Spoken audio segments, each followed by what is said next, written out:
श्री शिवाय नमस्तुभ्यम। हर हर महादेव। कल यानी कि 21 जनवरी को पुत्रदा एकादशी है। जान लेते हैं एकादशी तिथि कब से प्रारंभ हो रही है। तो आज यानी कि 20 जनवरी को शाम को 7 बजे से एकादशी तिथि चालू हो रही है, परंतु सूर्योदय तिथि को मानते हुए हम व्रत कल रखेंगे। तो इसलिए आज आपको वीडियो बता दी है कि बेलपत्री का जो प्रयोग है, बेलपत्री अगर आपको तोड़नी है तो आज ही आप तोड़ के रख लें। अगर आपको तुलसी पत्र तोड़ के रखने हैं तो वह भी आज ही आप तोड़ करके रख लें, क्योंकि एकादशी के दिन किसी भी वृक्ष की पत्तियां नहीं तोड़ी जाती हैं। इसलिए आप कल भी कोई भी पत्तियां ना तोड़ें। तो आज के जो कथा चल रही है अभी पंडित जी की, महाराष्ट्र 40 गांव में, उसमें गुरुजी ने एकादशी के पुत्रदा एकादशी के कुछ नए अचूक उपाय बताए हैं और कुछ पुराने उपायों को मिला करके इस वीडियो में आपको एकादशी के महत्वपूर्ण उपयोगी उपाय बताए जाएंगे। तो वीडियो में बने रहिए, सुनते रहिए। और यदि आप व्रत रखना चाहते हैं एकादशी का, अगर आप व्रत करते हैं तो आपको इतवार को यानी कि कल रखना है व्रत। और ये कुछ उपाय हैं वह भी आपको रविवार के दिन ही करने हैं। तो आप एक उपाय करना चाहते हैं तो एक भी कर सकते हैं, एक से अधिक करना चाहते हैं तो एक से अधिक भी कर सकते हैं। तो आइए जान लेते हैं पुत्रदा एकादशी के कुछ महत्वपूर्ण गुरुदेव जी द्वारा बताए गए उपाय। इससे पहले आपसे छोटी सी रिक्वेस्ट है कि वीडियो को लाइक ज़रूर कर दें, क्योंकि आप फिर बाद में भूल जाएंगे, इसलिए पहले ही लाइक कर दें प्लीज़। आइए जान लेते हैं एकादशी के उपाय। सबसे पहला उपाय है जिनके घर में रुपया पैसा नहीं रुक रहा है, तंगी आ रही है, पैसे की कमी है, धन की कमी है, दिक्कतें परेशानी है, तो आपको क्या करना है, एक कलश में आप गंगा जल ले लीजिए। यदि आपके पास गंगा जल नहीं है तो आप थोड़े से, जो मार्केट में छोटी सी जो हमको बॉटल मिलती है, उस बॉटल में से कुछ बूंदे गंगा जल की आप कलश में डाल लीजिए। यदि वह भी नहीं है आपके पास तो कोई दिक्कत नहीं, आप शुद्ध 1 लोटा जल ले लीजिए। ले लिया, उसके बाद साथ आपको बेलपत्री लेनी है। इसलिए मैं कह रही हूँ कि बेलपत्री आज ही तोड़ के रख लें, आपको कल आवश्यकता पड़ेगी। बेलपत्री ले लीजिए, उसके बाद आप उनको कलश में डाल करके चले जाइए महादेव जी के मंदिर जा कर के पहले नंदी महाराज पढ़ेंगे, या अंदर भी हाँ तो कोई दिक्कत नहीं। नंदी महाराज का जो उठा हुआ पैर है वहाँ पर आपको श्री शिवाय नमस्तुभ्यम, ओम नमः शिवाय कहते हुए पूरा के पूरा जल जो है समर्पित कर देना है। अपनी कामना कह के, धन की समस्या कह के, हमारे घर में धन नहीं रुक रहा है कह करके चढ़ा दीजिए पूरा। उसके बाद कलश में जो बेलपत्री बच जाएंगी साथ, उनको आपको भोलेनाथ की शिवलिंग पर समर्पित करना है। कैसे करेंगे, बेलपत्री की जो डंडी है वह आपकी विपरीत दिशा में होनी चाहिए। आप जिस तरफ बैठे हो उस तरफ से आपके उल्टी दिशा में डंडी होनी चाहिए, और जो बीच वाली पत्ती हैं वो आपकी ओर होनी चाहिए। ऐसे करके समर्पित कर दीजिए। गुरु जी ने कहा है कि इस उपाय को यदि आप 4 से 5 एकादशी कर लेते हैं तो आपके घर में रुपया पैसा रुकने लगेगा। एक कमाते हो सवाया खर्च नहीं होगा। तो ये एकादशी तिथि का बहुत अचूक उपाय अवश्य कीजिएगा। आइए जान लेते हैं एकादशी तिथि के दूसरे उपाय की ओर। गुरु जी ने कहा है कि जिनके घर में लड़ाई झगड़े होते हैं, क्लेश होते हैं, बात बात पर विवाद हो जाते हैं, तो उनके घर में पितृदोष होता है। तो इसके लिए हम एक आपको बहुत आसान उपाय बता रहे हैं। आप मंदिर तो जाते ही हैं, यदि नहीं जाते हैं तो एकादशी के दिन जाइएगा और आप 1 लोटा जल ले जाइएगा अपने घर से। बस 1 लोटा जल की आपको आवश्यकता है।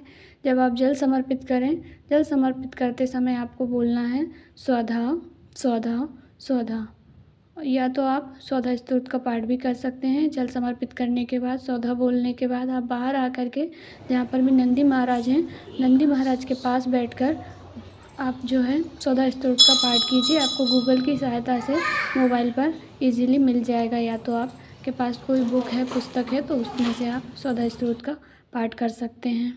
इस उपाय से आपके घर में लड़ाई झगड़े क्लेश दूर होंगे। यह उपाय भी आप 4 से 5 एकादशी करके देखिए, आपको लाभ अवश्य होगा। आइए एकादशी का अगला उपाय जान लेते हैं। अगला उपाय यह है कि यदि आप सुधा स्तोत्र का पाठ करना चाहते हैं लड़ाई झगड़े के लिए, आप जानते ही होंगे गुरुजी अपनी कथाओं में कहते हैं सुधा जो है पार्वती जी की नानी है, पितरों की बेटी हैं, इसलिए सुधा का नाम लेने से ही हमारे घर के पितृदोष दूर हो जाते हैं। तो यदि आप शिवालय नहीं जा पाते हैं, उस दिन मंदिर नहीं जा पाते हैं, तो आप अपने घर पर ही आसन लगाकर, जहाँ आपका पानी का परिंदा होता है, जहाँ आप पानी रखते हैं वहाँ पर बैठकर, ऊपर रखा है पानी तो आप नीचे बैठ जाइए। जैसे स्टैंड पे पानी रखा हुआ है आपका, तो आप नीचे वहीं पे आसन जमा कर बैठ जाइए और स्वधा स्तोत्र का पाठ कीजिए। तो इससे आपके घर में लाभ अवश्य आपको देखने को मिलेगा। जो भी लड़ाई झगड़े कलह हो रही थी, इससे कलह लड़ाई दूर होंगी और धन रुकने लगेगा। एक कमाओगे सवाया खर्च नहीं होगा और उतना ही लाभ मिलेगा जितना आपको शिवालय में जाकर मिलता है। यदि आप नहीं जा पाते हैं तो आप घर पर भी उपाय कर सकते हैं। आइए जानते हैं एकादशी का अगला उपाय। एकादशी का अगला उपाय उन लोगों के लिए जिनके घर में बच्चा है और डॉक्टर ने कह दिया कि इनके दिल में छेद है, या सोनोग्राफी में बच्चा अच्छा नहीं आया है, या मानसिक रूप से विकलांग बता रहे हैं, या कुछ दिक्कत है आपको जब आपका बच्चा घर में हो, तो यह उपाय अवश्य कीजिएगा। यह उपाय मैं इसलिए बता रही हूँ क्योंकि आज जो एकादशी की तिथि है वो पुत्रदा एकादशी है, तो बच्चों के लिए, संतान के लिए हम जो भी उपाय करते हैं वो लाभदायी होते हैं। अभी की जो कथा चल रही है श्री राम से महापुराण कथा महाराष्ट्र के 40 गांव में, उसमें ही गुरुजी ने यह उपाय बताया है। इसमें आपको क्या करना है, शिवलिंग में जो गणेश जी और स्वामी कार्तिकेय का स्थान होता है वहाँ पर आपको हल्के हल्के से दबाना है। उनको पैर दबाने जैसा हल्का हल्का सा अपनी हथेली रख करके श्री शिवाय नमस्तुभ्यं, ओम नमः शिवाय कहते हुए 7 बार आपको दबाना है।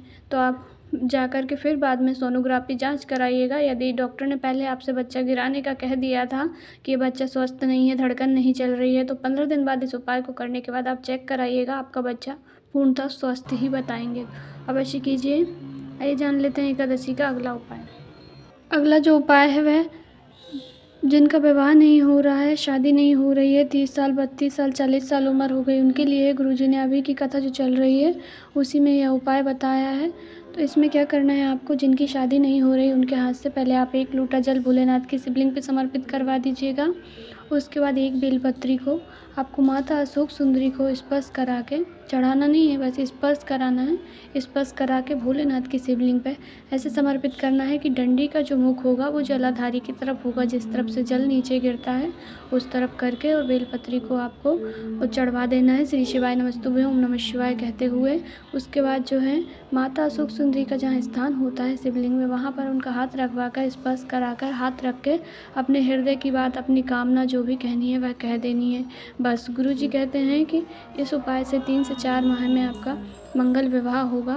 विवाह नहीं हो रहा था उनके लिए अच्छे रिश्ते आएंगे और अच्छी शादी हो जाएगी। तो अवश्य कीजिएगा एकादशी के दिन यह उपाय। आइए जान लेते हैं एकादशी का अगला उपाय। एकादशी का अगला जो उपाय है वो आपके बच्चे के उज्जवल भविष्य के लिए, और बच्चे का माइंड विकास नहीं कर रहा है, बच्चा यदि अपंग है, अपाहिज है, चलने में असमर्थ है, या दृष्टिहीन है, या उसको कोई भी बॉडी से रिलेटेड कोई भी प्रॉब्लम है, या लार टपकती रहती है, या उसकी बुद्धि कमज़ोर है, तो आप यह उपाय एकादशी के दिन अपने बच्चे से करवाइए। तो आप बच्चे को ले जा कर के भोलेनाथ की शिवलिंग पर 1 लोटा जल समर्पित करवाइए। उसके बाद जो शिवलिंग में स्वामी कार्तिकेय और गणेश जी का स्थान है उस पर बच्चे का हाथ रखवा कर धीरे से स्पर्श कराइए, दोनों ओर थोड़ा थोड़ा सा दबा दीजिए, ऐसे स्पर्श करा के। इससे गुरुजी कहते हैं कि यह उपाय आप एकादशी के दिन, इस पुत्रदा एकादशी के दिन करवाइएगा, आपको लाभ अवश्य मिलेगा। आप देखेंगे कि 15 दिन, महीने भर या 2 से 3 महीने में आपके बच्चे की जो बुद्धि है वह विकास करेगी और उसकी बॉडी काम करेगी। जो हाथ पैर नहीं चल रहे थे, विकलांग था, चलने में असमर्थ था, उसको लाभ अवश्य मिलेगा। यह उपाय पुत्रदा एकादशी के दिन से इसकी शुरुआत आप करवा सकते हैं। आइए जान लेते हैं अगला उपाय जो कि पुत्रदा एकादशी के दिन करना है। अगला जो उपाय है, गुरुजी ने अभी अपनी जो कथा चल रही है श्री राम से महापुराण कथा जलगांव महाराष्ट्र के 40 गांव में, उसी में ये उपाय बताया है। यदि आप किसी रोग मुक्ति के लिए उपाय कर रहे हैं तो आपको कैसे उपाय करना है कि बेलपत्री को पहले शिवलिंग पर समर्पित करना है। कैसे समर्पित करना है कि डंडी का मुख जो है जलाधारी की ओर होना चाहिए। जैसे आप उत्तरमुखी होकर बैठे हैं तो जो बेलपत्री की बीच वाली पत्ती है वह आपकी ओर होनी चाहिए।